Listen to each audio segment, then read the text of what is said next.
Yesus memanggil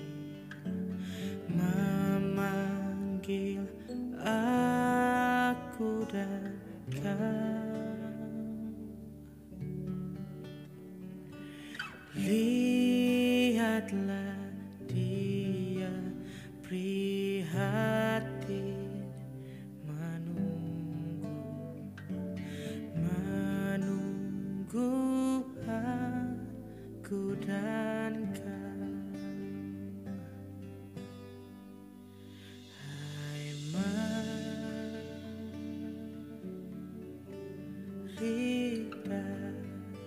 datanglah kau yang lelah, mari datanglah.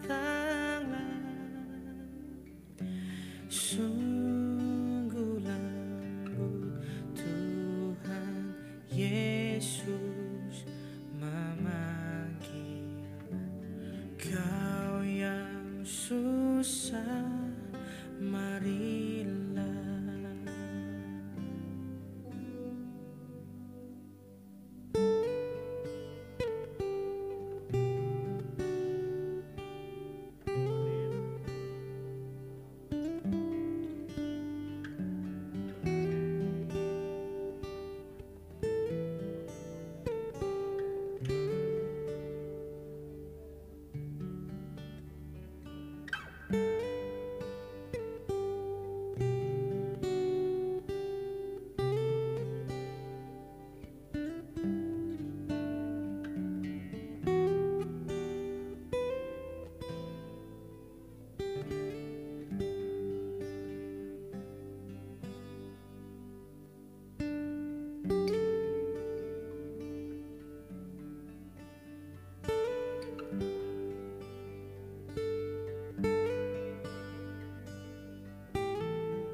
Yesus berjanji memberikan kasih-Nya kepada aku dan kau. Ia mengampuni orang berdosa seperti aku dan kau. Hai, mari datanglah kau yang lelah, mari datanglah. Sungguh lembut Tuhan Yesus memanggil kau yang susah, marilah.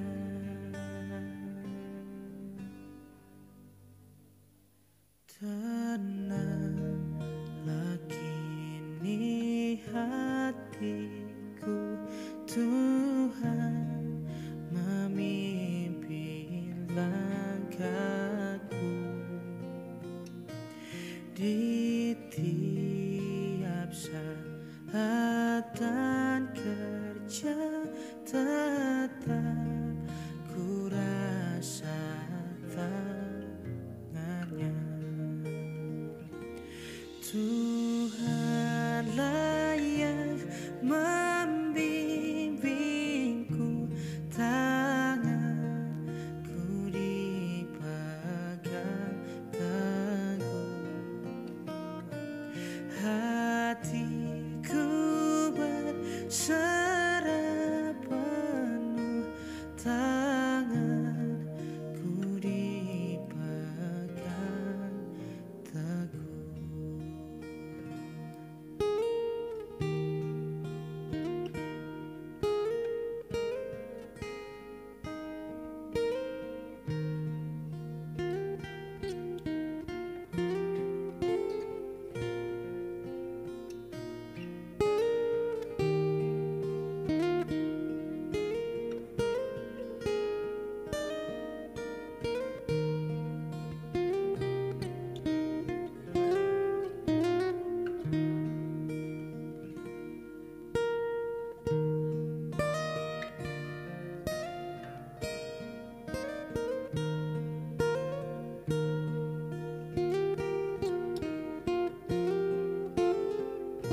tanganku dipegang teguh,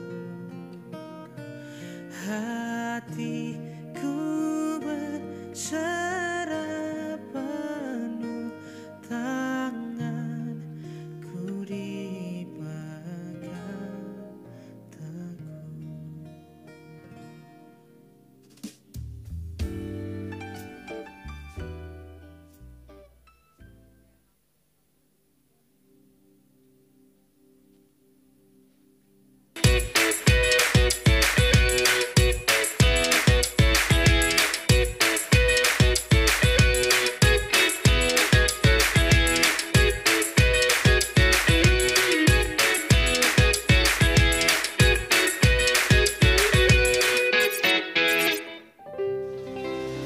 Shalom, selamat pagi menjelang siang Bapak Ibu semua.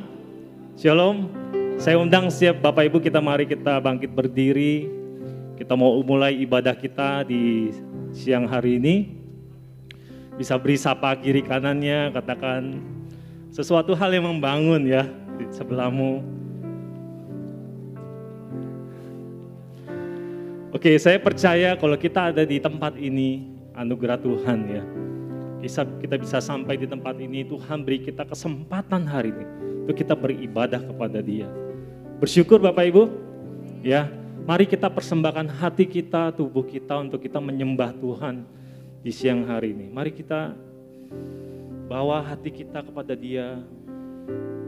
Bapak, terima kasih kalau Engkau masih memberi kami Tuhan kesempatan untuk kami beribadah kepadamu. Anugerah yang besar yang Kau beri buat setiap kami Tuhan. Buat kehidupan, buat segala hal Tuhan yang Kau siapkan buat kami. Bapa, saat ini Tuhan kami datang Tuhan di hadapan-Mu. Kami bawa hati kami, pikiran kami, tubuh kami untuk kami menyembah Engkau, Allah yang hidup Tuhan. Kami mau menyenangkan hati-Mu, kami mau terima kebenaran-Mu Tuhan. Saat ini Tuhan, kami mau terima dengan hati Tuhan yang terbuka di hadapan-Mu.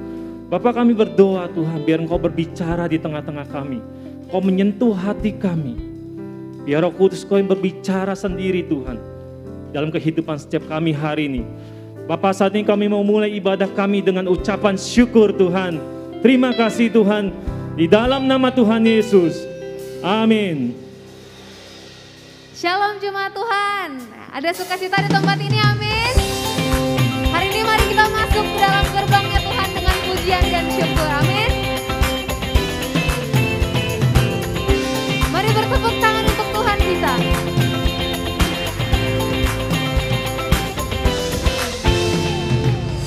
Dengan hati bersyukur masuk di hadirat-Mu, membawa pujian bagi-Mu Yesus.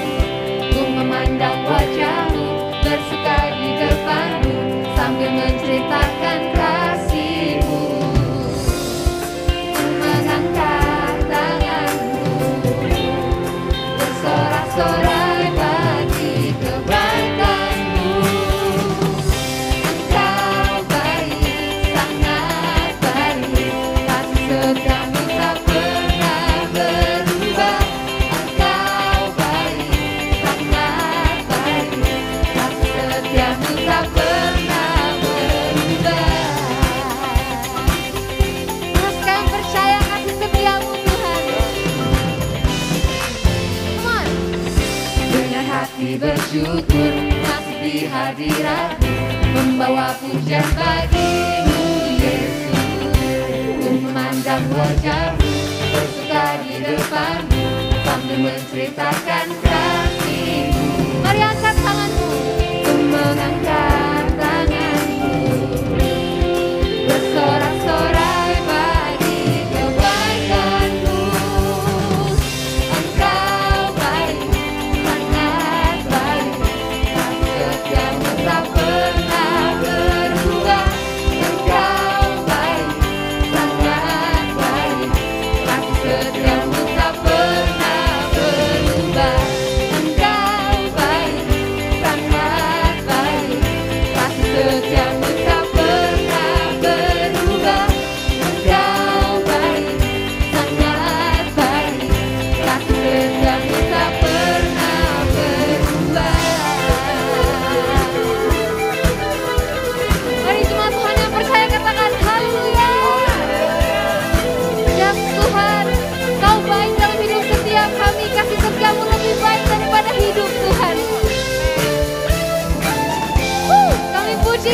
tempat ini.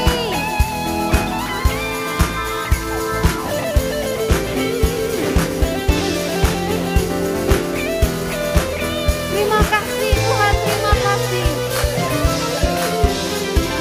Mari angkat tanganmu jemaat Tuhan dan katakan, Engkau baik, sangat baik, kasih setiamu tak pernah berubah. Engkau baik, sangat baik, kasih setiamu tak pernah berubah. Engkau baik, sangat baik, kasih setiamu tak pernah berubah. Engkau baik, sangat baik, kasih setiamu tak pernah berubah. Engkau baik, sangat baik, kasih setiamu tak pernah berubah. Engkau baik, sangat baik, kasih setiamu tak pernah berubah. Amin.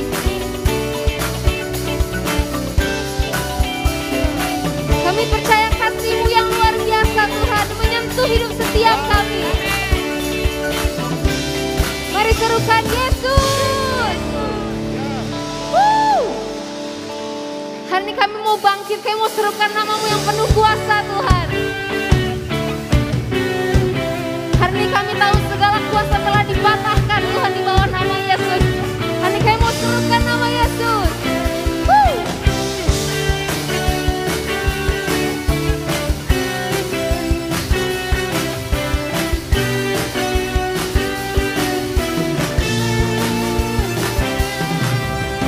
Bangkit, serukan nama Yesus. Maju, nyatakan kuasa-Nya.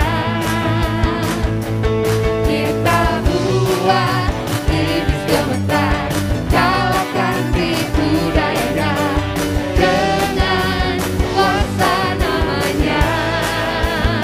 Mari bawa iman kita. Bangkit, serukan nama Yesus. Maju, nyatakan kuasa-Nya. Mari buat iblis gemetar. Kita buat iblis gemetar, kalahkan tipu dayanya dengan kuasa namanya. Nama Yesus, menara yang kuat.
Kami menyembah-Mu Tuhan.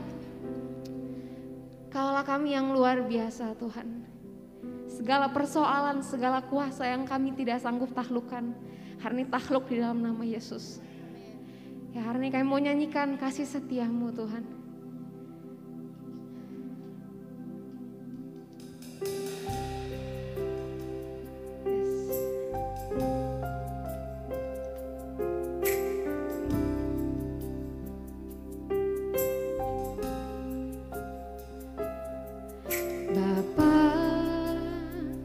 Besar sungguh kasih setiamu, nyata sungguh perlindunganmu, tak satu kuasa mampu pisahkan aku dari kasih-Mu. Bapa, ajarku selalu hormati-Mu, ajarku turut perintah-Mu, berikan ku hati untuk menyembah-Mu dan bersyukur setiap waktu, seperti Bapa sayang anaknya. Demikianlah Engkau mengasihiku,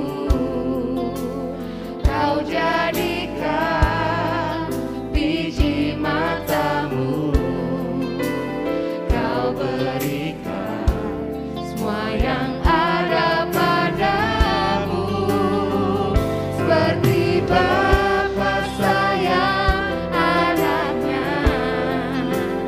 Demikianlah Kau menuntun langkahku, hari depan indah Kau beri, rancangan-Mu yang terbaik bagiku.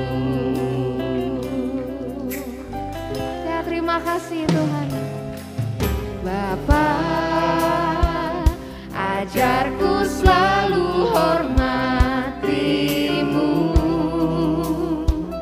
ajarku turut perintah-Mu, berikan ku hati untuk menyembah-Mu dan bersyukur setiap waktu, seperti Bapa sayang anaknya.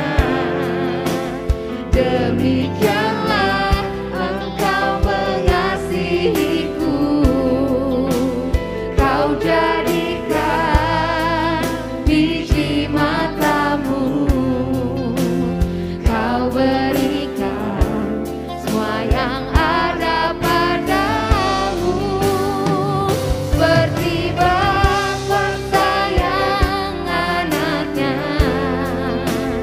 Demikianlah Kau menuntun langkahku, hari depan indah Kau beri, rancangan-Mu yang terbaik bagiku. Kami percaya rancangan-Mu Tuhan, kami percaya kami aman di dalam rencana-Mu yang indah Tuhan. Hari ini kami mau percayakan hidup kami ke dalam tangan-Mu. Kami tahu betapa Kau mengasihi hidup setiap kami Tuhan.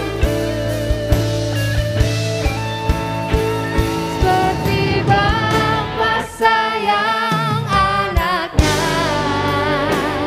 demikianlah Engkau mengasihiku, Kau jadikan biji mata-Mu, Kau berikan semua yang ada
percaya hati-Mu Tuhan.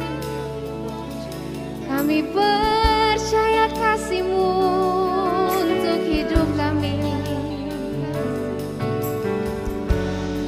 Segala rancangan-Mu yang jauh dari rancangan kami mau berserah Tuhan.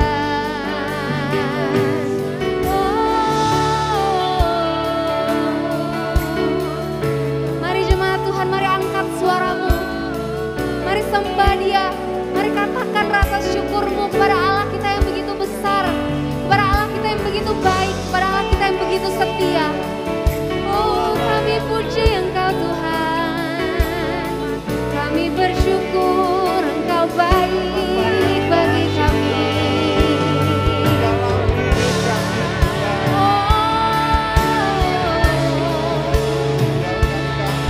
Oh, haleluya.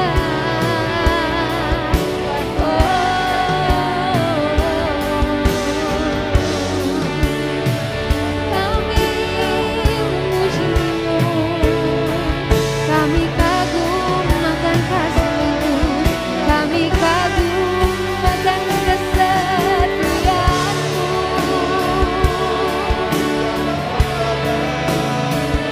Ini kami yang bersyukur Tuhan.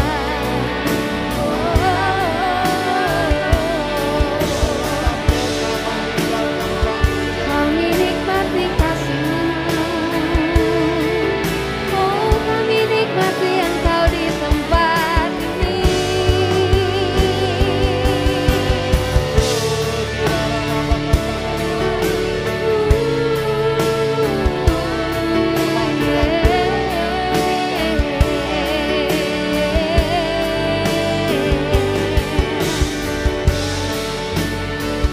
Ajar kami menghormat-Mu, ajar kami turut segala kehendak-Mu.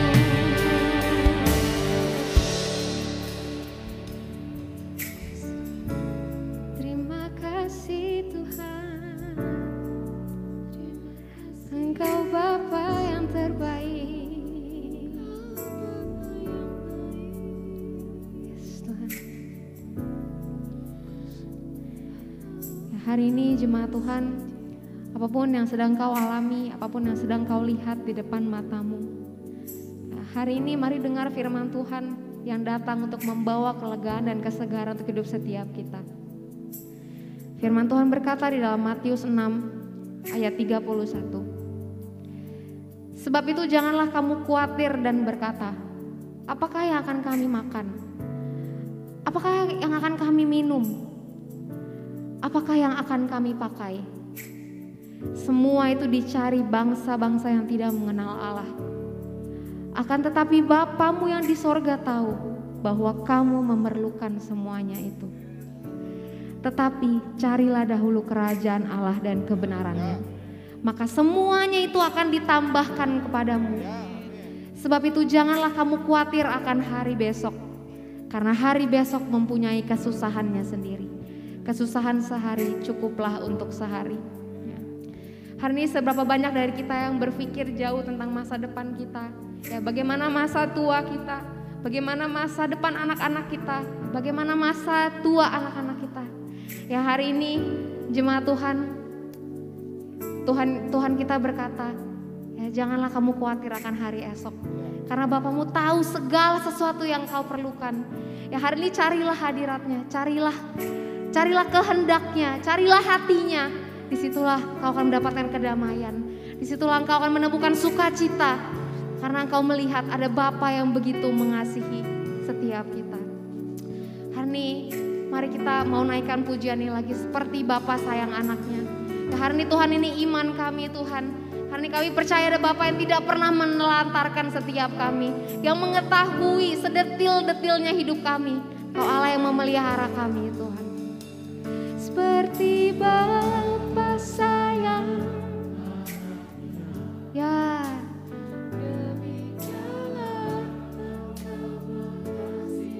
ya Tuhan, biji matamu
kasih Tuhan, kami bangga, kami bersuka cita Tuhan apapun yang kami sedang hadapi. Ya, karena hari ini kami percaya ada Bapa yang begitu mengasihi setiap kami. Amin. Yang melihat kami sebagai biji matanya Tuhan. Tuhan, hari ini hidup kami naikkan syukur, kami mau serahkan hidup kami hanya ke dalam tangan Tuhan. Pimpin kami Tuhan, ajar kami jadi seperti yang Tuhan mau. Terima kasih Tuhan, dalam nama Yesus kami berdoa dan mengucap syukur. Amin. Silakan duduk Bapak Ibu. Siang hari ini saya juga ingin menyambut setiap Bapak Ibu yang baru pertama kali hadir di tengah-tengah ibadah Abaloh Palem ini. Kami dari tim kepemimpinan mengucapkan selamat datang. Sesudah ini kami mengundang setiap Bapak Ibu yang baru pertama kali hadir untuk datang untuk ke counter sahabat baru kami. Kami ingin berbincang-bincang dengan Bapak Ibu. Kemudian Bapak Ibu ada hal yang harus kita simak sama-sama. Yang pertama, setiap hari Senin sampai Jumat kita ada doa pagi Bapak Ibu. Jadi Bapak Ibu bisa hadir, bisa ikut di dalam doa pagi kita dari hari Senin sampai hari Jumat jam 5 pagi sampai selesai. Bapak Ibu bisa catat nomor Zoom-nya. Ya, pastikan Bapak Ibu ikut di dalam doa pagi ini biar sepanjang hari kita mengalami perjumpaan dengan Tuhan. Amin Bapak Ibu. Kemudian persembahan kita bisa beri melalui transfer atau QR code atau amplop yang sudah disiapkan sesudah ibadah raya ini, Bapak Ibu bisa masukkan ke dalam kotak persembahan. Berikutnya Bapak Ibu yang perlu kita simak sama-sama, ada hal yang luar biasa, Sekolah Tunas Bangsa akan mengadakan open house pada tanggal 24 September dari jam 8 sampai jam 12 di Citra 3 ya Bapak Ibu ya, bukan di tempat ini. Ya, kemudian juga ada booth-nya, ada counter yang Bapak Ibu mungkin bisa bertanya di depan, Bapak Ibu bisa hampiri. Kemudian buat pria-pria di tempat ini, 1, 2, 3, kurang kenceng Bapak-bapak nih ya. 1, 2, 3, yes ya. Buat pria-pria di tempat ini kita ada acara hari Senin tanggal 26 September jam 7.30 malam. Di Lounge HOG, biar kita menerima impartasi seorang pria, seorang bapak. Join ya Bapak Ibu ya, Bapak-bapak ya. Ya oke, ibu-ibu bisa nanti dorong ya di tanggal 26 September ini untuk, ayo suaminya untuk hadir. Ya, kemudian ada hal yang luar biasa juga ya, untuk kita simak sama-sama. Kega akan mengadakan New Me Camp. Nah, New Me Camp ini untuk mereka anak-anak Bapak Ibu yang umur 10 sampai 12 tahun atau kelas 4 sampai kelas 6. Bapak Ibu ini ada momen yang baik untuk anak-anak kita berjumpa dengan Tuhan. Mau ya Bapak Ibu ya? Yang anak-anaknya usia 10 sampai 12. Ya pastikan anak-anak Bapak Ibu didaftarkan. Nah, kemudian juga ada counter untuk pendaftarannya di depan Bapak Ibu ya. Nah, tidak berlama-lama lagi Bapak Ibu, kita akan terima firman Tuhan. Hari ini akan dilayani oleh Bapak Budi Yuwono, suami dari Ibu Veronica Wediati, ayah dari Yotam Mateo Yuwono. Betul ya Pak? Nggak salah sebut ya Pak? Oke, Pak Budi ini melayani sebagai ketua Badan Pengurus Bersama, kemudian pemimpin Departemen GA, Legal dan Aset, Tim Kepenatuan Abaloh MTHS. Wah luar biasa, hari ini mari sama-sama kita sambut firman Tuhan. Silakan Pak. Ya, makasih. Walaupun ada sedikit tapi diampuni ya. Karena pelanggaran kita juga sudah diampuni. Nama anak saya Jotam ya. Memang di bahasa Indonesia di Alkitab Yotam ya. Tapi saya ambil bahasa aslinya, bahasa Ibraninya Jotam gitu. Oke, saya minta izin untuk buka masker. Saya 2 hari lalu juga kunjungan besuk ke rumah sakit di ICU, jadi saya juga harus di antigen dan saya mau pastikan saya sehat. Bapak Ibu saya semua sehat? Puji Tuhan. Bapak Ibu yang ada di rumah juga, saya menyapa Bapak Ibu Saudara. Biarlah hari ini kita mau sama-sama mendengar firman Tuhan. Kita mau buka hati kita mau berdoa sebentar. Mari kita berdoa.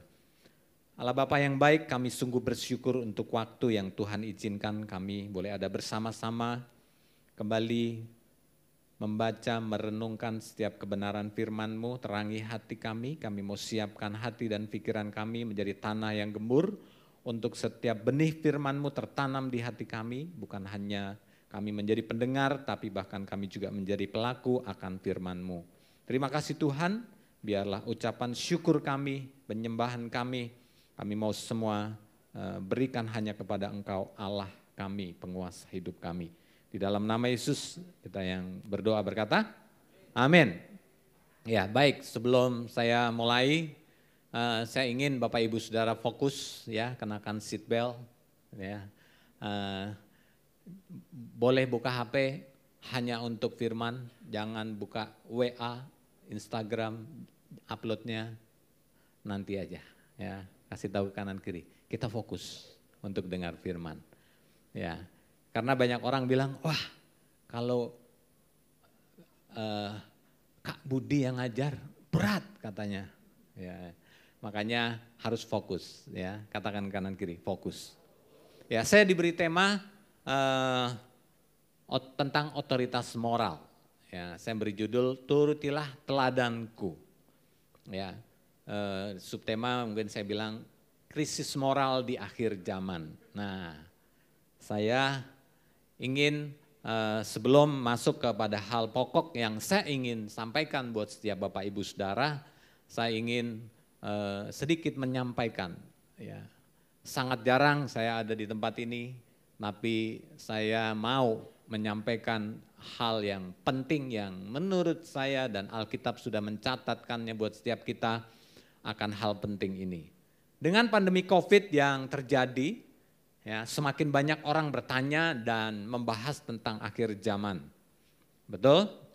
Lalu ada juga yang berkata bahwa perang Ukraina dan Rusia adalah satu pertanda atau awal dari perang yang disebut Gog dan Magog.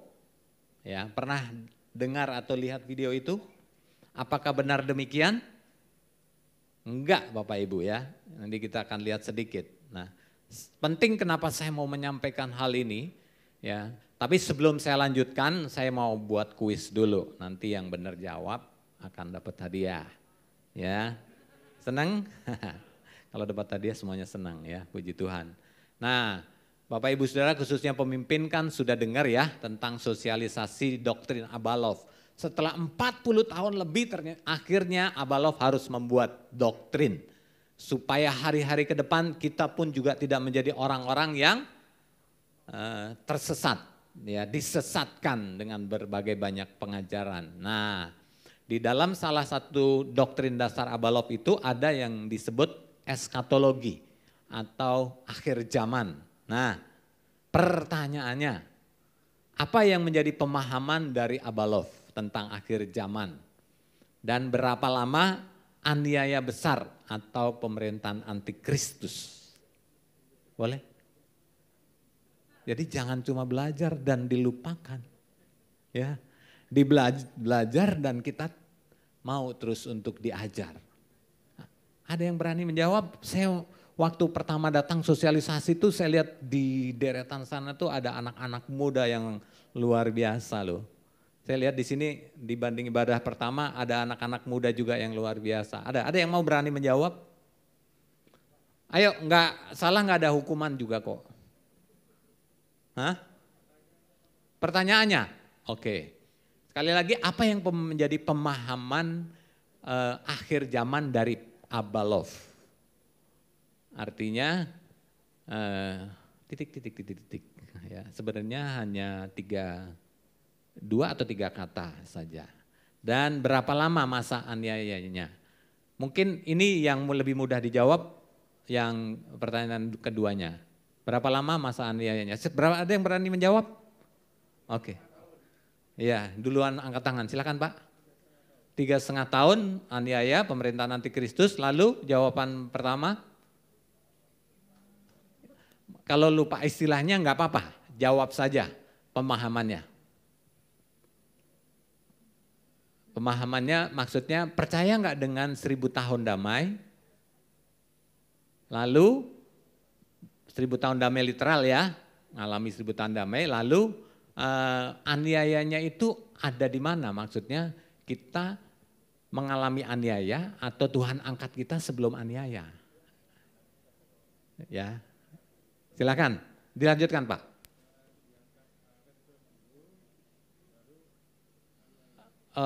Bapak ikut sosialisasinya? Oh ikut tapi nggak selesai, jangan-jangan pas eskatologi nggak ikut, ya kurang tepat. Boleh dijawab Pak? Boleh dijawab? Pertanyaan pertama, pemahaman kita tentang aniaya dan milenium itu seperti apa? Milenium itu 1000 tahun damai. Diangkat sebelum aniaya. Ada yang berpendapat beda? Halo? Kayaknya perlu sosialisasi ulang ini. Ada yang mau berpendapat beda? Nah, waktu pelajaran eskatologi di mana?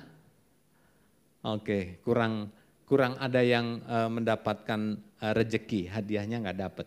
Oke, silakan. Kita berpendapat bahwa, maksudnya Gereja Abalok berpendapat bahwa kita akan masuk dalam masa penganiayaan itu dan kita tetap ada dari masa itu, tapi kita tetap mengalami rapture. Jadi sambil kita tetap berjaga-jaga di dalam Tuhan. Itu. Oke, 1000 tahun damainya? Tetap ada. Kita ada, akan literal 1000 tahun damai. Betul. Bukan simbol ya? Bukan simbol. Oke, tadi untuk 3,5 tahun juga ya? Percaya aniayanya 3,5 tahun ya, bukan 7 tahun ya. Oke, boleh kasih hadiahnya? Jangan laptop ya, ini buku peta zamannya Pak Jeff. Oke, saya mau dengan cepat karena ini penting Bapak Ibu Saudara. Kita jangan jangan kita nggak tahu apa yang akan terjadi. Kehidupan kekal itu sesuatu hal yang nyata dan real yang kita akan alami ya satu saat kelak. Mungkin Bapak Ibu Saudara berkata hidup kekal itu adalah mengenal Allah sebagai Bapa dan Yesus satu-satunya. Ya itu betul dan ada di atas muka bumi ini pengenalan Allah itu juga disebut hidup kekal. Tetapi ada satu kehidupan kekal yang real, yang nyata, yang satu saat kita akan kembali kepada kekekalan. Karena dari mulanya Allah menetapkan itu juga kekal. Nah di dalam buku Pak Jeff, saya mau dengan cepat karena ini bukan hal utama saya. Saya sebenarnya dikasih jam, tapi kenapa jamnya belum ada? Jangan nanti saya ada di 2 jam seminar akhir zaman ya, karena nggak dikasih waktu. Oh muncul, wah ternyata sudah 5 menit karena jawabannya lama tadi ya. Oke, saya mau dengan cepat Bapak Ibu Saudara. Jadi Alkitab menjelaskan ada minggu penciptaan. Kenapa waktu itu dimulai? Kenapa? Karena kejatuhan iblis memberontak kepada Allah. Itu awal dari waktu. Ya. Lalu Allah membuat minggu yang disebut penciptaan. Ya. Dan ada 6 hari Tuhan menciptakan, ada hari yang ke-7 Tuhan berhenti. Tetapi waktu bagi manusia itu dimulai di mana? Ketika Adam dan Hawa jatuh di dalam dosa. Itu adalah minggu kedua. Ya. Adam dan Hawa jatuh dalam dosa, waktu dimulai bagi manusia. Sama, 6 hari mulanya adalah 6 hari Tuhan bekerja, 1 hari itu adalah istirahat atau 1000 tahun damai. Yang nanti kita akan alami setelah kedatangan Yesus yang kedua kali. Nah Bapak Ibu Saudara, ini tertulis di dalam kitab Ibrani kalau Bapak Ibu Saudara baca dari ayat pertama sampai dengan ayat yang ke-9. Nah Bapak Ibu Saudara boleh lanjutkan gambarnya. Kita sekarang posisinya ada di mana? Banyak orang bilang kan, oh akhir zaman sudah dekat. Seberapa dekat? Ya. Nah Bapak Ibu Saudara mungkin kalau melihat hal ini, wah ngeri juga ya. Tinggal berapa lama kira-kira? 8-40 tahun lagi. Wow, berani sekali Pak Jeff berkata, menyampaikan hal ini. Ya, Bapak Ibu Saudara bisa menyelidiki ya, Alkitab, baca buku Pak Jeff untuk bisa melihat lebih jernih apa yang disampaikan dari hal ini. Nah, kalau kita melihat sepanjang sejarah kehidupan manusia jatuh di dalam dosa, ya, kita melihat saat ini kita ada di 2022 Masehi. Bapak Ibu Saudara tahu Masehi artinya Mesias. Diawali dengan kelahiran Yesus dan setelah dikoreksi pengkalenderan oleh para teolog-teolog, dipercaya kelahiran Yesus bukan 0 tetapi mundur 4 tahun. 4 sebelum Masehi. Ya, ini tentunya setelah penggalian-penggalian yang dilakukan, penelitian sejarah dan lain sebagainya, sehingga kelahiran Yesus dipercaya 4 sebelum Masehi. Nah, Bapak Ibu Saudara tahu, adat istiadat Yahudi sebagai seorang guru, sebagai seorang rabi dia bisa melayani setelah umur berapa?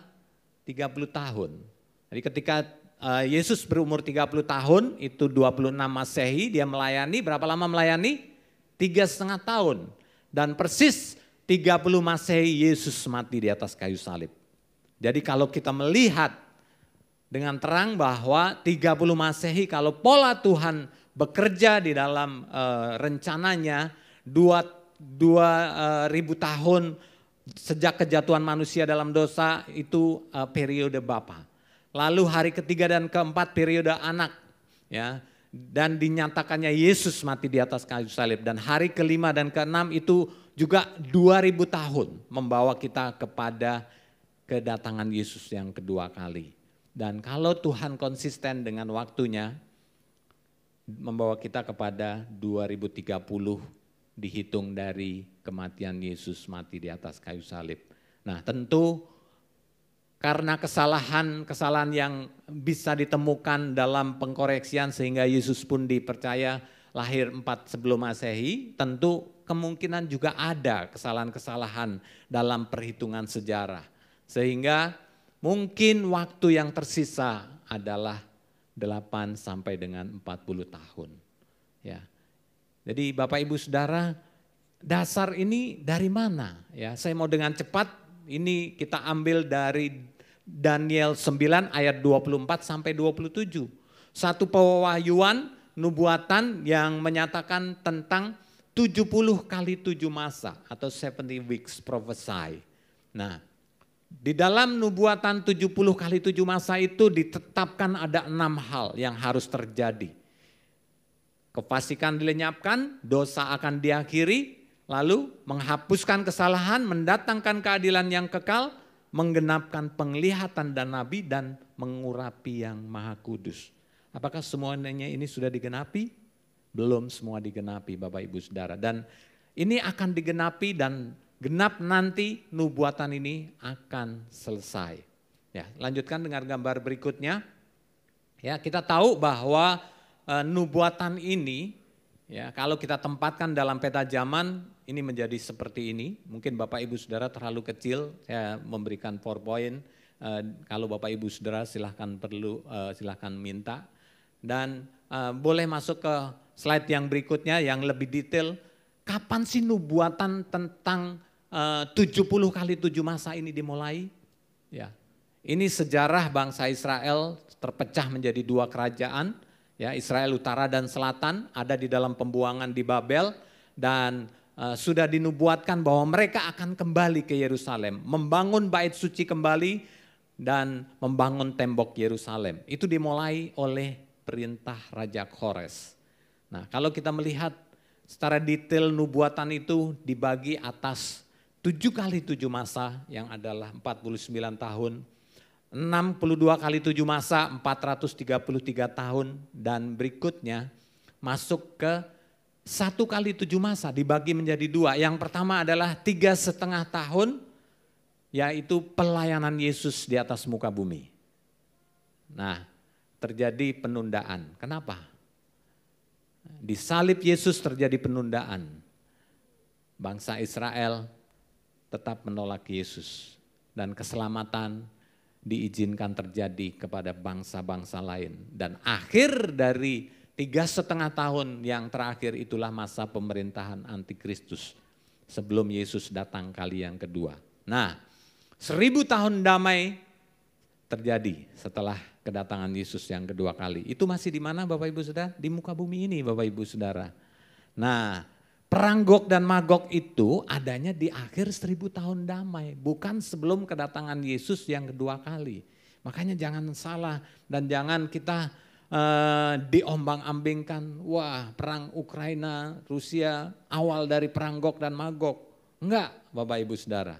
Oke, nah saya mau nyatakan hal ini kepada Bapak Ibu Saudara, saya nggak tahu kesempatan kapan saya bisa bertemu Bapak Ibu Saudara lagi. Kita nggak tahu keadaan-keadaan yang terjadi di hari-hari ke depan, yang saya percaya nggak akan semakin mudah. Ya, Bapak Ibu Saudara, jangan kita melihat hari-hari ini, kalau lihat berita itu berita-berita yang viral, yang mungkin Bapak Ibu Saudara merasa, wah ini lagi tren gitu ya. Ya, yang lagi tren di dalam dunia politik ada seorang yang mau turun gunung. Ya, ada yang tahu? Ya, melihat ketidakpuasan yang ada atas pemerintahan yang ada seorang yang mau turun gunung. Ya. Bapak Ibu Saudara mungkin belum tahu, nanti cari tahu siapa yang mau turun gunung itu ya. Nah, tapi mungkin Bapak Ibu Saudara juga lebih tertarik dengan berita-berita tentang apa? Adiknya Rambo, ya, Sambo, diikutin terus dari awal kayak sinetron yang nggak akan ada habisnya. Jangan Bapak Ibu Saudara, Bapak Ibu Saudara mulai perhatikan apa sih yang sedang terjadi dalam dunia akhir-akhir zaman ini. Ya, coba lihat, buka mata rohani kita, buka mata hati kita dengan apa yang terjadi. Ya, krisis energi menjadi isu besar di tengah-tengah dunia ini. Bangladesh salah satunya, saya dengar langsung di berita nasional kita pun bahwa Bangladesh mulai memangkas jam sekolah, jam pemerintahan karena krisis energi. Apalagi dunia Eropa, buntut dari krisis ekonomi, buntut dari krisis yang terjadi antara perang Rusia-Ukraina, Jerman kekurangan kertas toilet, Bapak Ibu Saudara. Bapak Ibu mungkin berpikir, wah ribet amat ya, kekurangan toilet aja menjadi masalah besar. Saya bulan Agustus diizinkan untuk mendampingi Pak Jeff operasi, ya. 2 hari sebelum operasi saya ada di sana dan berbicara dengan Bu Anet. Bu Anet katakan apa? Beberapa hari yang lalu kami pun juga ke krisis tisu, ya. Di supermarket semua tisu kosong, ya. Seperti awal pandemi di Australia tisu lenyap semuanya. Mungkin kita pikir tisu buat apa ya gitu ya. Tapi buat mereka penting Bapak Ibu Saudara. Kalau buang air besar, mereka nggak ada tisu toilet bingung. Kita yang bingung karena nggak ada shower untuk kita. Ya, tapi dasar saya anak gunung, saya MacGyver lah. Dengan cara apapun saya bisa, walaupun nggak ada shower. Tapi ini menjadi masalah Bapak Ibu Saudara. Dampak daripada krisis energi. Eropa kian mengkhawatirkan terancam apa? Kiamat gas. Nah Bapak Ibu Saudara, dampak perang yang terjadi Ukraina dan Rusia terasa sampai dengan kita. Nah apalagi kita nggak boleh ambil remeh kalau sampai terjadi perang antara apa? China dan Taiwan. Ya, ini lagi menghangat ya, jangan kita abaikan. Bahkan ya mereka siap-siap menganggarkan ya untuk mengadakan perlawanan. Nah, awasi dampak konflik China dan Taiwan. Ya, Bapak Ibu Saudara, ini hari-hari yang kita sedang hadapi di dalam keadaan-keadaan dunia ke depan. Ya, saya percaya Tuhan ada di tengah-tengah kita untuk kita mau menyatakan firman-Nya. Ya, saya dengan cepat ingin menyampaikan apa yang menjadi inti dari apa yang mau sampaikan tentang otoritas moral. Ya, tema yang diberikan kepada saya, moral dalam bahasa Latin, moralitas dalam bahasa Arab akhlak, berbicara tentang apa? Baik dan buruk. Ya, dalam bahasa kamus bahasa Indonesia pun juga demikian, ajaran tentang baik dan buruk yang diterima umum mengenai perbuatan, sikap, kewajiban, dan lain sebagainya. Nah, apa yang menjadi otoritas moral anak-anak Tuhan? Tentu standarnya berbeda, amin. Tentu standarnya berbeda dari standar moralitas orang-orang yang enggak percaya. Ya, karena standarnya tentunya adalah firman Tuhan, amin. Nah, kita melihat apa yang menjadi standar yang Alkitab tulis tentang moralitas anak-anak Tuhan. Adalah seorang Rasul Paulus yang dengan sangat berani menyatakan kepada jemaatnya di Korintus, tertulis dalam 1 Korintus 11 ayat 1 dikatakan bahwa jadilah pengikutku. Sama seperti aku menjadi pengikut siapa? Kristus. Ada yang berani mau menyatakan, hei jadilah pengikutku karena aku menjadi pengikut Kristus. Gak mudah ya. Paulus dengan berani dia berkata, hei jadilah pengikutku karena aku menjadi pengikut Kristus. Satu standar yang diberikan oleh seorang Rasul Paulus atas apa yang dia percaya dan dia lakukan seluruh kehidupannya. Ya. Hari-hari ini banyak orang yang tanda kutip beragama Kristen tapi sejatinya tidak menjadi pengikut Kristus. Bapak Ibu Saudara mungkin berpikir, wah keras sekali ini ya. Ya, lebih baik saya mau nyatakan hal ini. Ya, tetapi inilah kebenaran firman Tuhan. Banyak kehidupan orang-orang percaya tidak menjadi teladan. Saya banyak mendengar orang berkata, hidupnya kelihatannya rohani sekali tetapi ternyata duniawi. Ya, seorang atasan atau seorang pemilik usaha berbicara ke saya tobat mempekerjakan orang Kristen. Kenapa? Bukan hanya etika tetapi moralnya buruk sekali. Ya. Sebaliknya ada seorang pengusaha, itu tadi pengusaha ya, ada seorang karyawan yang berkata sebaliknya, waduh bos saya itu kalau ngomong firman luar biasa, haleluya, puji Tuhan dan lain sebagainya. Tapi kalau maki-maki karyawannya, binatang keluar. Pajak enggak benar. Ya. Apa? Insentif, gaji karyawan dipotong seenaknya dan lain sebagainya. Nah, Rasul Paulus kembali menegaskan kepada setiap kita di dalam Filipi pasal yang ketiga ayat 17. Saudara-saudara, ikutlah apa? Teladanku. Perhatikanlah mereka yang hidup sama seperti kami yang menjadi teladanmu. Ya. Satu tantangan yang luar biasa yang Tuhan berikan untuk setiap kita. Orang-orang percaya di akhir zaman ini, ya, sangat jarang kita mendapatkan seorang contoh, seorang teladan yang sungguh-sungguh punya integritas. Artinya apa? Perkataan, tindakan, perbuatannya sama dengan apa yang dilakukan. Tentu standarnya adalah firman Tuhan. Ya, enggak sedikit orang yang mengaku Kristen tetapi enggak menjadi teladan, tapi malahan menjadi apa? Batu sandungan. Ya. Dikatakan banyak pengajar tetapi tidak banyak yang menjadi bapa. Ya, kita mau baca bersama-sama. 1 Korintus 4 ayat 15 sampai 16, 1 2 3. Sudah muncul? 1 2 3. Sebab sekalipun kamu mempunyai beribu-ribu pendidik dalam Kristus, kamu tidak mempunyai banyak bapa. Karena akulah yang dalam Kristus Yesus telah menjadi bapamu oleh Injil yang kuberitakan kepadamu. Ayat 16. Sebab itu aku menasihatkan kepada kamu, turutilah teladanku. Ya, kembali ditegaskan oleh Paulus bahwa turutilah teladan dia.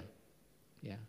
Dilanjutkan ayat 17, justru itulah sebabnya aku mengirimkan kepadamu Timotius yang adalah anakku yang kekasih, yang setia dalam Tuhan. Ia akan memperingatkan kamu akan hidup yang kuturuti dalam Kristus, seperti yang kuajarkan di mana-mana dalam setiap jemaat. Ya. Satu keteladanan yang luar biasa yang Rasul Paulus nyatakan, dia tidak menjadi batu sandungan dan dia teruskan kepada Timotius, bersama-sama dengan Timotius menjadi satu teladan atas setiap jemaat di mana-mana pun dia melayani. Nah, latar belakang kitab Korintus Bapak Ibu Saudara, satu keadaan jemaat yang sudah mengalami Tuhan luar biasa, tetapi terjadi kemerosotan moral yang luar biasa juga. Ya, di pasal-pasal awal kita melihat tentang pertentangan, perselisihan, perpecahan yang terjadi di antara jemaat. Ada yang menganggap golongan siapa? Apolos. Ada yang menganggap golongan Kefas. Ada yang menganggap golongan Paulus dan lain sebagainya. Nah, perpecahan terjadi, perselisihan, bahkan moralitas yang bobrok luar biasa terjadi. Di pasal 5 kalau Bapak Ibu Saudara membaca akan menemukan. Ada percabulan yang tidak juga dilakukan oleh orang yang gak percaya, tapi dilakukan oleh orang yang percaya. Itulah keadaan moralitas jemaat di Korintus. Nah, banyak seringkali kita melihat pengajar, tetapi sangat sedikit bapak. Kalau namanya bapak, Bapak Ibu Saudara pasti punya hubungan kedekatan ya. Dengan anak pasti punya hubungan kedekatan. Tetapi kalau pengajar rata-rata biasanya habis ngajar ya sudah pulang. Tetapi Tuhan mau kita menjadi bapak. Katakan, saya mau menjadi bapak. Tuhan mau kita menjadi teladan. Nah, apa yang Rasul Paulus pesankan kepada jemaat melalui Timotius tercatat di dalam 2 Timotius pasal yang ketiga ayat 1 sampai 17. Nah, kenapa ayat-ayat ini penting ditegaskan oleh Paulus untuk kita bisa mengerti? Ya, kita mau baca bergantian ayat ini 1 sampai 9 kita mau baca dahulu. Ayat pertama saya baca. 2 Timotius 3 ayat 1 sampai 9. Ketahuilah bahwa pada hari-hari terakhir akan datang masa yang sukar.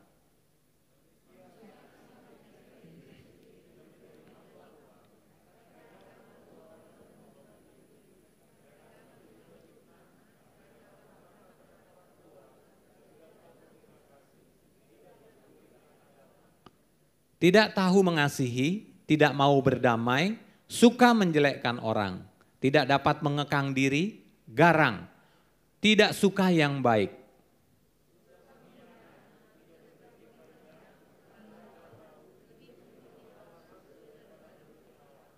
Secara lahiriah mereka menjalankan ibadah mereka, tetapi pada hakikatnya mereka memungkiri kekuatannya. Jauhilah mereka itu.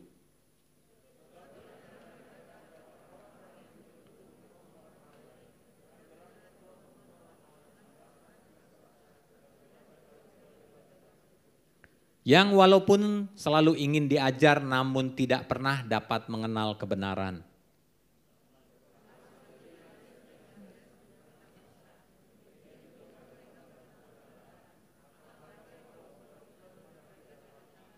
Tetapi sudah pasti mereka tidak akan lebih maju karena seperti dalam hal Yanes dan Yambres kebodohan mereka pun akan nyata bagi semua orang. Nah, Bapak Ibu Saudara, di awal ayat ini menjadi peringatan buat setiap kita, orang-orang yang hidup di hari-hari terakhir.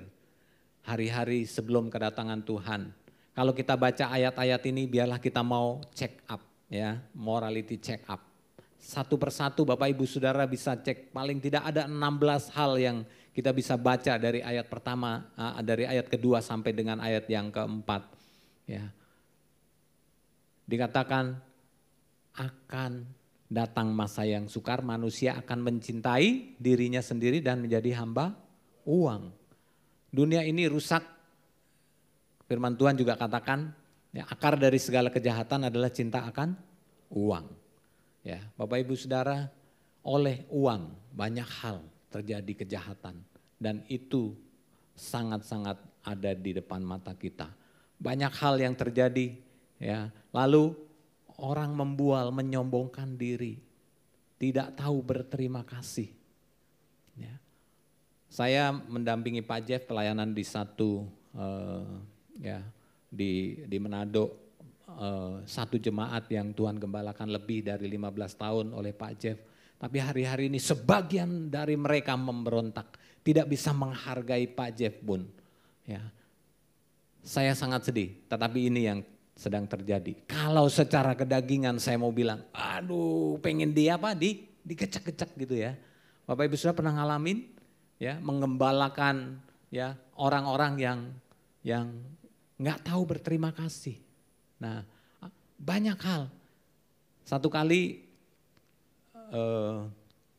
ada juga orang yang nggak bisa lagi diajar. Kenapa?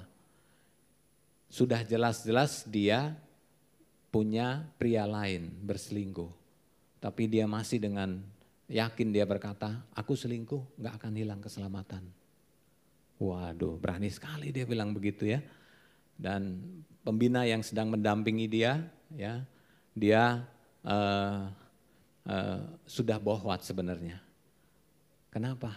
Karena sudah dinasehati enggak juga mendengar tentang nasihat. Masih tetap melakukan. Ya, dia berbaik hati untuk mendampingi supaya siapa tahu dia akan bertobat.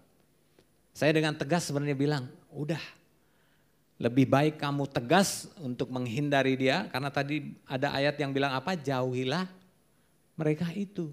Lebih baik kita tegas kepada dia sehingga dia bertobat dan kembali kepada jalan Tuhan daripada kita kompromi membiarkan dia tetap hidup dalam dosa dan tidak mau mendengarkan kita. Nah, ini yang hari-hari ini sedang terjadi Bapak Ibu Saudara. Ya. Unholy, ya, tidak mempedulikan agama. Agnostik artinya enggak mau tahu agama. Mau ada Tuhan enggak ada Tuhan, orang sudah bilang apa? Teu bodoh teuing. Ya. Karena apa? Semua orang sudah apatis. Orang yang beragama juga tidak punya standar otoritas moral yang benar. Ini yang terjadi di tengah-tengah keadaan kita dunia hari-hari ini. Nah, Bapak Ibu Saudara, siapa Yanes dan Yambres? Ya.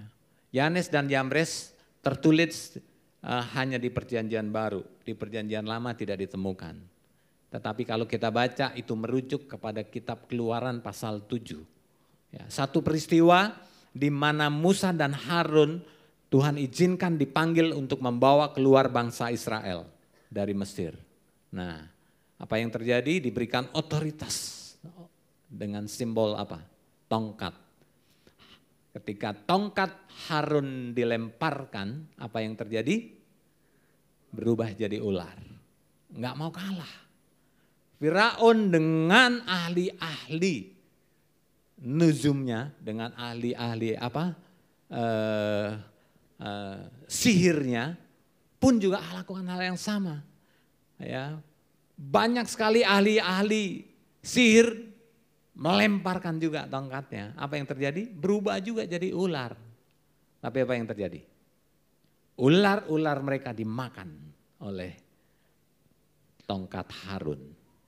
Artinya Tuhan menghendaki kedaulatannya dinyatakan atas Firaun. Nah, hari-hari ini di pemerintahan juga sama. Banyak orang mau menjadi hamba atas otoritas pemerintahan jasmani dibanding pada otoritas Tuhan. Ya, banyak orang yang kandas imannya karena mau mencapai satu jabatan. Banyak orang menghalalkan segala cara dengan cara apapun untuk mendapatkan apa? Keuntungan, uang. Ya, Pak Mindra tadi bercerita di akhir ibadah pertama. Ya, kalau dia ditawari melakukan sesuatu yang tidak baik, dia akan mendapatkan satu cuan yang besar. Tapi dia mau memilih menetapkan hidup taat kepada Tuhan. Nah, enggak banyak hari-hari ini kita bisa mendapati Bapak Ibu Saudara. Ya, enggak terlepas di dunia gereja Bapak Ibu. Ya. Saya sebagai full time yang mengurus legal aset, saya bertemu juga dengan aras-aras gereja, PGI, PGLII, PGPI. Waduh, kelihatannya orang-orang luar biasa, hamba-hamba Tuhan semua. Tetapi ketika masuk ke dalam persidangan, wow, luar biasa sekali Bapak Ibu Saudara. Ya, pasal-pasal dibuat sikut mencikut. Supaya apa? Menjatuhkan lawan dalam pemilihan untuk masuk ke dalam satu jajaran kekuasaan ataupun posisi sebagai ketua aras. Itu saya saksikan Bapak Ibu Saudara. Mengenaskan. Sampai ketika terjadi keputusan yang lain karena tidak fair, walk out. Bikin aras tandingan. Itu terjadi Bapak Ibu Saudara. Nah, apa yang kita mau lakukan? Kita harus bertobat. Amin.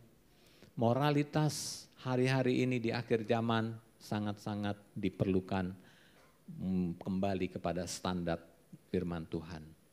Ya, kita harus kembali untuk mengikuti ajaranku, ayat yang ke-10. Cara hidup Paulus yang diteladankan, pendirian iman Paulus, kesabaran, kasih dan ketekunan dan lain sebagainya. Nah, Bapak Ibu Saudara, satu hal yang penting di akhir dari 2 Timotius 3 ayat 16 dan 17 ini seringkali yang menjadi firman buat kita. Segala apa? Tulisan yang diilhamkan Allah memang bermanfaat untuk apa? Mengajar, untuk menyatakan kesalahan, untuk memperbaiki kelakuan dan untuk mendidik orang dalam kebenaran. Satu standar moralitas yang Allah mau adalah perbuatan. Bukan perbuatan baik, tapi firman Tuhan. Ayat 17 diakhiri dengan demikian, tiap-tiap manusia kepunyaan Allah diperlengkapi untuk setiap perbuatan baik. Apa itu perbuatan baik? Perbuatan baik dalam Septuaginta, terjemahan bahasa Yunani, diambil dari kata Tov, kalau dalam bahasa Yunani agathos. Tov itu kita bisa lihat ketika Tuhan menciptakan dalam penciptaan hari pertama, kedua, ketiga, sampai ke-6. Apa yang Tuhan katakan ketika selesai menciptakan? Semuanya baik, itu Tov. Artinya standarnya kebaikan itu adalah Tuhan. Nah, ketika menciptakan manusia, Tuhan bilang apa? Sungguh amat baik, karena manusia diciptakan serupa dan segambar dengan Allah. Tuhan mau kita mau melakukan perbuatan baik yang Tuhan sudah tetapkan. Dia mau memperlengkapi kita hari-hari ini ketika melihat semua keadaan dunia. Standar moralitas yang bobrok, apakah kita mau berdiri dan berkata, Tuhan aku mau menyatakan perbuatan baik sesuai dengan standar firman-Mu. Saya ingin membacakan ayat firman Tuhan yang terakhir dari kisah tentang orang kaya untuk masuk ke dalam kerajaan surga. Markus 10 ayat 17 dikatakan, pada waktu Yesus berangkat untuk meneruskan perjalanannya, datanglah seorang berlari-lari mendapatkan dia sambil bertelut di hadapannya, ia bertanya, guru yang baik, ya, agathos, guru yang baik. Apa yang harus ku perbuat untuk memperoleh hidup yang kekal? Jawab Yesus, mengapa kau katakan aku baik? Katanya ya, tidak seorang pun yang baik selain daripada Allah saja. Jadi standar kebaikan adalah Allah. Standar kebaikan adalah firman Allah. Tuhan Yesus lanjutkan, engkau tentu mengetahui segala perintah Allah. Jangan membunuh, jangan berzinah, jangan mencuri, jangan mengucapkan saksi dusta, jangan mengurangi hak orang, hormatilah ayahmu dan ibumu. Apa yang menjadi jawaban orang kaya ini? Guru, semuanya itu telah kuturuti. Kurang apa ya? Luar biasa ya orang muda ini. Ada Bapak Ibu Saudara yang sudah melakukan semua hukum Taurat? Tidak punya cacat, tetapi Yesus memandang dia dan menaruh belas kasihan. Hanya satu lagi yang kurang. Pergilah, jualah hartamu, berikanlah itu kepada orang-orang miskin, maka engkau akan beroleh harta di surga. Kemudian datanglah kemari dan ikutlah aku. Alkitab mencatat dia pulang dengan kecewa. Hal-hal standar dunia, cinta akan uang, nafsu dan lain sebagainya, itu yang sedang terjadi di hari-hari terakhir ini. Tetapi hari ini Tuhan ingatkan kita, maukah kita menjadi teladan? Amin. Maukah kita menjadi orang-orang percaya yang tidak menjadi batu sandungan? dan mau berkata, ikutlah aku, ikutlah teladanku. Bapak Ibu Saudara dipercayakan anggota-anggota di Komselmu. Mari kita mau sama-sama mau berkata, Tuhan ini aku mau menjadi teladan. Amin. Amin. Jangan bersedih, saya undang kau bangkit berdiri. Karena saya tidak mau menggugah emosi Bapak Ibu Saudara dengan lagu sedih. Dan kau harus meratapi keadaanmu, enggak. Tapi hari ini kita mau menyatakan, Tuhan aku mau menjadi teladan di tengah semua keadaan dunia ini. Amin. Siapa yang mau menjadi teladan? Haleluya. Amin. Kita nyanyikan lagu ini. Mungkin buat Bapak Ibu Saudara ini lagu baru. Satu lirik yang luar biasa yang diambil dari firman Tuhan. Biarlah hal ini meneguhkan setiap kita untuk kita cek, koreksi hati kita, koreksi hidup kita. Ya. Seorang tujuan menganggap rendah oleh karena kita muda. Sekalipun kau merasa sudah berumur, engkau masih muda di hadapan Tuhan. Amin. Hidup kita tetap bersih di mata Allah dengan menjaga sesuai firman-Nya. Ulangi lagu ini dari awal. Janganlah ada seorang pun jua menganggap rendah oleh karena kita muda.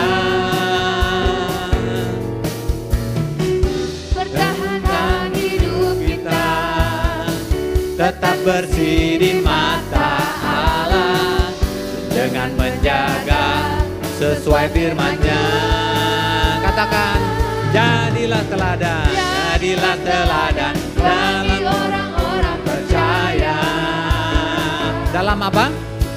Dalam perkataan, dalam kesaksian hidup kita. Jagalah kesucian kita di tengah kecemaran dunia. Jadilah teladan di tengah-tengah dunia. Kita ulangi lagu ini dari awal. Bapak Ibu Saudara sudah mulai ya paham lagu ini? Amin. Bilang ke kanan kiri. Jangan anggap engkau rendah. Amin. Engkau muda. Pertahankan hidup kita. Tetap apa? Tetap bersih di mata Allah dengan menjaga sesuai firman-Nya. Jadilah teladan bagi orang-orang percaya. Amin. Dalam perkataan, dalam kesaksian hidup kita. Jadilah kesucian kita. Di mana? Di tengah kecemaran dunia. Jadilah teladan di tengah-tengah dunia. Jadilah teladan bagi orang-orang percaya. Amin. Dalam perkataan, dalam kesaksian hidup kita. Jagalah kesucian kita di tengah kecemaran dunia. Jadilah teladan di tengah-tengah dunia. Jadilah teladan di tengah-tengah dunia. Jadilah teladan di tengah-tengah dunia. Jadilah teladan di tengah-tengah dunia. Jadilah teladan di tengah-tengah dunia. Amin. Beri kemuliaan buat Tuhan. Mari kita berdoa. Bapa, kami bersyukur, kami percaya ada kasih karunia-Mu yang ada di tengah-tengah jemaat-Mu saat ini. Kalau kami boleh melihat keadaan dunia hari-hari ini, menjelang kedatangan-Mu, begitu banyak kehancuran, kerusakan moral yang terjadi. Tetapi kami percaya Tuhan ada kasih karunia-Mu untuk memampukan kami Tuhan menjadi teladan, menjadi berkat Kami tidak menjadi batu sandungan. Dimanapun Tuhan tempatkan jemaat-Mu, kami percaya kami tidak menjadi batu sandungan, tapi kami menjadi teladan. Ya. Ini yang Kau rindukan Tuhan, atas setiap keadaan yang akan terjadi di hari-hari ke depan. Biarlah kami boleh terus menetapkan hati kami. Kami tidak menjadi seperti Yanes dan Yambres yang akalnya bobrok dan kandas dari iman. Karena dia tidak mentaati Allah, dia memberontak terhadap Allah. Dan dia lebih mentaati Firaun daripada Allah. Ajar kami Tuhan untuk kami juga boleh terus Tuhan taat di hadapan-Mu. Bukan karena perbuatan kami, bukan karena kemampuan kami, tetapi oleh Roh-Mu yang membawa kami, memimpin kami Tuhan untuk kami boleh menjadi teladan. Ya. Inilah hidup kami Tuhan. Kami mau terbuka untuk kami boleh berkata seperti Paulus berkata, ikutlah aku, ikutlah teladanku, karena aku mengikuti Kristus. Kristus ada di dalam hidupmu Bapak Ibu Saudara. Hari ini, kalau engkau masih terus mengalami tantangan-tantangan yang ada di dalam moralitas, otoritas moral, kami percaya Tuhan, Engkau memampukan jemaat-Mu. Baik di rumah tangga, hubungan suami istri dengan anak. Baik engkau yang berusaha dengan atasan dan bawahanmu. Di tempat kerja, di tempat kuliah, dimanapun Tuhan izinkan engkau.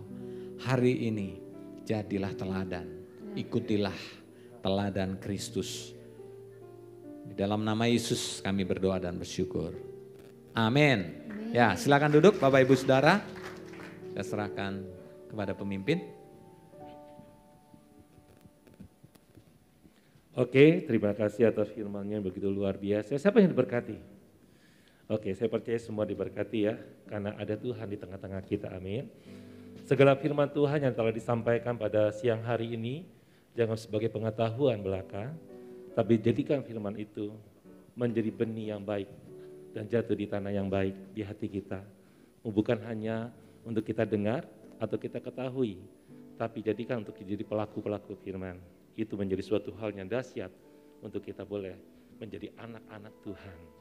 Mari Bapak Ibu, kita akan akhiri ibadah kita pada siang hari ini. Kita bangkit berdiri, kita bersatu dalam doa. Kita percaya bahwa kasih Tuhan akan selalu menyertai seluruh kehidupan kita. Kita berdoa.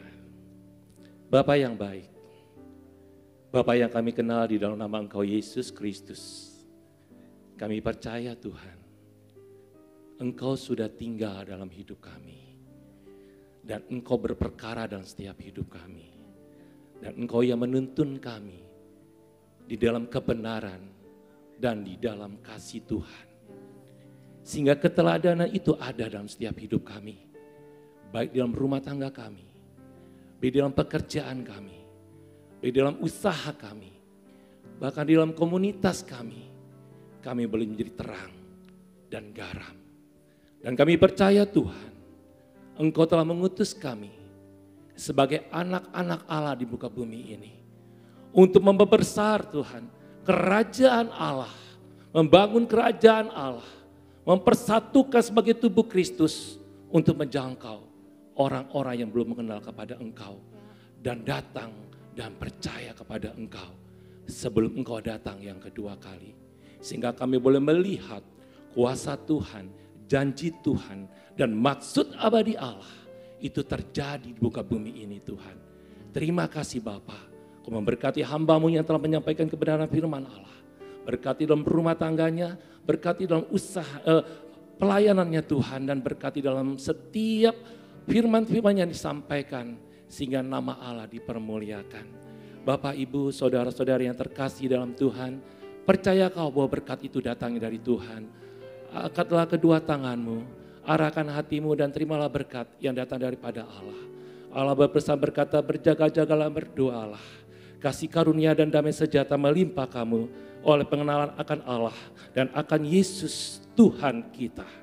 Bangkitlah menjadi teranglah, sebab terangmu datang dan kemuliaan Tuhan terbit atasmu.